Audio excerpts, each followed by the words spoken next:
بسم الله الحمد لله والصلاة والسلام على رسول الله وعلى آله وأصحابه ومن تبع سنته إلى يوم الدين أما بعد. الحوار الثالث ikiganiro cya gatatu. Naam, ubwo tukaba tukiri alwahdatu thaniya, igika cya kabiri, adarsu isomo rya 12, ndakeka ari isomo rishyashya ngiri rya 12. Naam, iri ni isomo rya 12. Kubwo kuba ubusanzwe isomo ritangira muri ubu buryo, noneho hakazaho imyitozo. Ubwo iyo hano haje alhiwar biba ari dutangira isomo rindi, iyo haje atadrib riba ari isomo rikiri gukomeza rya hakurikiyeho imyitozo y'iryo somo cyangwa igaruka kuri iryo somo. Naam, turasabwa kureba tukanumviriza kubwo kuba twaravuze iki gitabo usanzwe umwimere wacyo gifite ama audio yacyo abasomwa mu Cyarabu, noneho tukanasubiramo kubwo kuba ururimi iyo umuntu ari kurwiga anagerageza kuvuga, kabone nubwo wamuseka, abantu bashobora kuguseka inshuro zingahe, ariko iryo kosa rikamenyekana rigakosorwa, cyangwa ukanamenya ko ufite isomo ikosa yenda mu mivugire utari wamenya kubivuga neza, cyangwa yenda wabikosaga ugahita ubimenya ukazajya uvuga neza. Na hada urugero nyine nshobora kuba nshaka kuvuga ati mathalan, urugero talabta al-ilma, ngiye ndashaka kuvuga ati ngiye urugero nashatse ubumenyi, nkavuga talabta al-ilma, ngewe ubusanzwe ngewe nashaka kuvuga cyangwa bisobanuye ngewe nashatse ubumenyi, niko nkeka yuko navuze, ariko ndi kubwira umuntu talabta al-ilma, nashatse ubumenyi, agahita ambwira ati hoya wowe wakosheje, ibiri byo ni yuko wavuga ati talabtu al-ilma, kuko iriya tu iyo yagiyeho dhamma, iyo ta yagiyeho dhamma iba ari gushaka kuvuga wowe nyiri bwite niba uri kwivuga talabtu al-ilma, nashatse ubumenyi. Ariko waba uri kwibwira umuntu agahita akubwira ati wakosheje, wagomba kuvuga talabtu al-ilma. uvuze ngo talabta al-ilma ni waba uri kubwira wowe washatse ubumenyi mu bihe byashize, wowe washatse iki? Ubumenyi. Ikosa nk'iryo yindi ugahita umenya yuko ahangaha hagomba kujyaho dhamma. Wabimenya n'izindi nshinga zindi, darastu, katabtu, ibintu nk'ibyo ugahita umenya yuko ugomba, iyo hagiyeho dhamma uba ushaka kwivuga. N'andi makosa runaka aba yoroshye umuntu ashobora guhita kuvuga ako kanya, ugahita ubizirikana ugahita ubimenya, ariko utabivuze aka kanya ntabwo wagira iki, ntabwo wamenye ko nyine aho ngaho ugomba kubivuga gutya, utagomba kubivuga gutya. Naam, al-ummu, umubyeyi, mama, cyangwa yenda urugero bashaka kuvuga ati hadhihi walidi, hadhihi walidi, uyu ni umubyeyi wanjye w'umupapa. Wavuga gutya ukabukosheje, agahita akubwira ati wagomba kuvuga hadha walidi, uyu ni umubyeyi wanjye w'umupapa. Kubwo kuba hadhihi bikoreshwa ku gitsina gore na hadha bigakoreshwa kuki? Ku gitsina gabo. Ubwo rero ugahita ugira iki, ugahita ubizirikana, ugahita ubimenya yuko aho ngaho urukosheje naho. Na al-ummu, mama, al-ummu, mama, hadha adhanu al-fajr, iyi ni adhan ya al-fajr yo mu gitondo, nyine mu rukerera. Uyu ni umuhamagaro wo mu rukerera rwa mu gitondo. Al-abu arangije agira ati Allahu akbar, Allah ari hejuru y'ibiremwa byose, mbese Allah niwe uri hejuru ya buri kintu cyose. Allahu akbar, Allah ari hejuru ya buri kintu cyose. Allahu akbar, Allah ari hejuru ya buri kintu cyose. Mbese ikuzo ni rya Allah, ikuzo ni rya Allah, kubwo kuba Allah n'usanzwe ari hejuru ya buri kintu cyose. Aina al-awlad, abana banjye bari he? Aina al-awladu, abana banjye bari he? Ariko ushobora no kuvuga aina al-awlad ugasa nkaho ushyiraho hano da kuri dal, ugasa nkaho uhagararaho uhagaze kuri sukuni, birashoboka nta kibazo. Aina al-awlad cyangwa aina al-awladu, abana banjye bari he? Al-ummu arangije ahita avuga ati Sa'adun fil hammami yatawadda'u, ngo Sa'ad ari muri toilette, ariko toilette zimwe za kizungu, yatawadda'u ari gutawaza, mbese ari gufata isuku kugira ngo ajye gusari.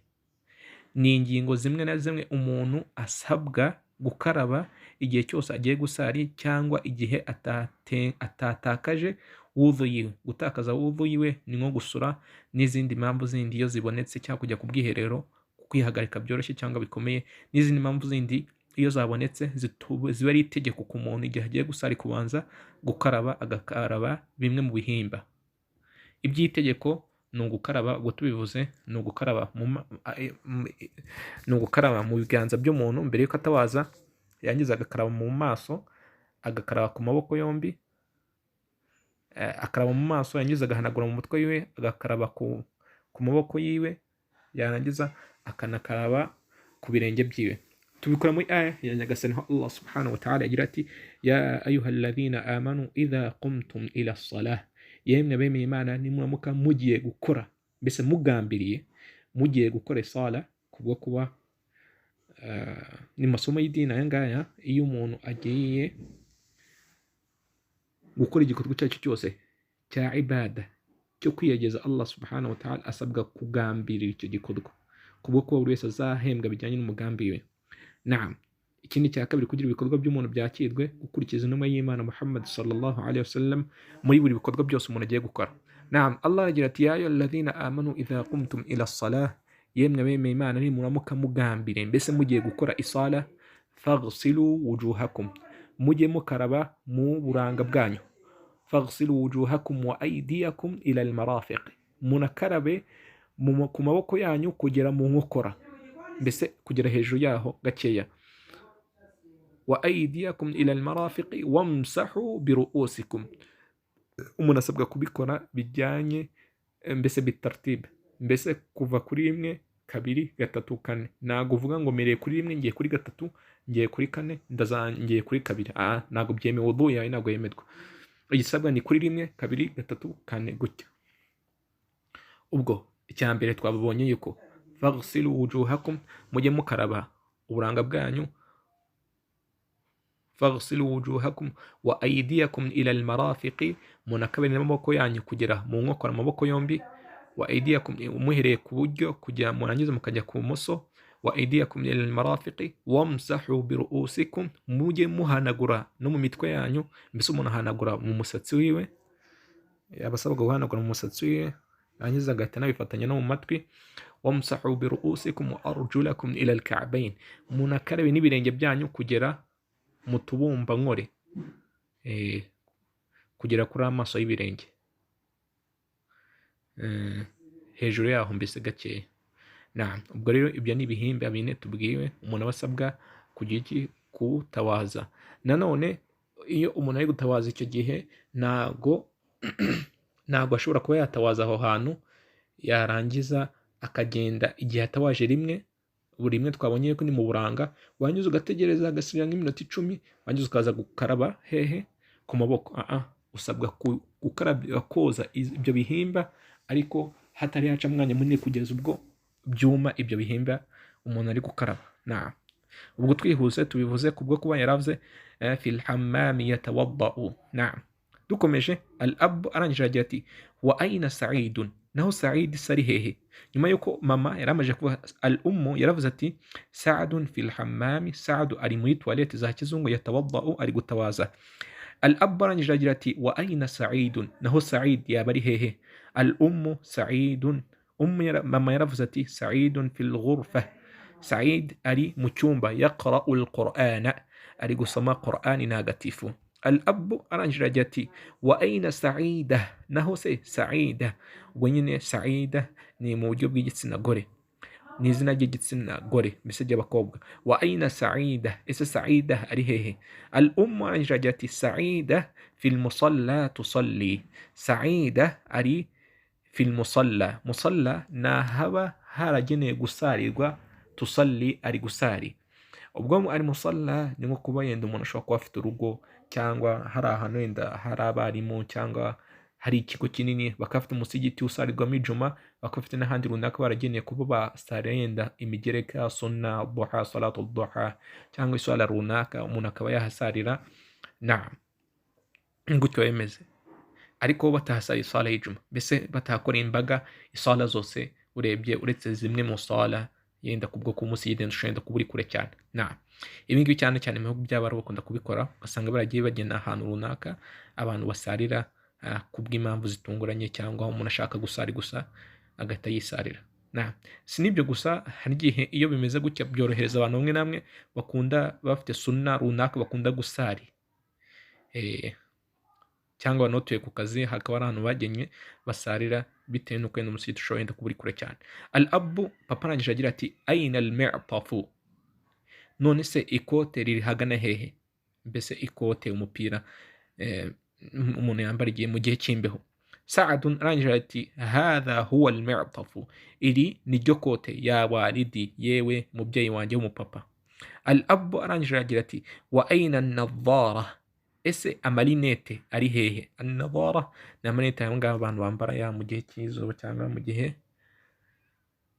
cyangwa kurwaye amaso. Said arangije agira ati hadhihi hiya an-nadhara, ngo aya ngaya niyo marinete. Kubera iki bavuze ngo hadhihi hiya batavuze hadhihi huwa an-nadhara? Kubwo ko iyi nadhara ni mu buryo bw'igitsina gore bahise bakoresha hiya. Hadhihi hiya an-nadhara, aya ngaya niyo marinete ya walidi, yewe papa wanjye. Al abu, papa arangije agira ati hayya bina ila al masjidi, ngo ngaho tugende ku musigiti. Saadun, naam, ngo turi kubibona hano izi nizo an-nadhara, aya niyo marinete. Naam, naam. Saadun, al abu, papa arangije agira ati hayya bina ila al masjidi, uvuze ngo ila al masjidu waba ubyishe, uvuze ila al masjida waba ubyishe, uvuze ila al masjidi waba wabikoze. Saadun arangije ati agira ati Saadun wa Saidun, Saad ubwo na Said arangije agira ati naam, kubwo kuba nta mazina abiri agaragaye atandukanye. Hayya bina, ngo ngaho tugende.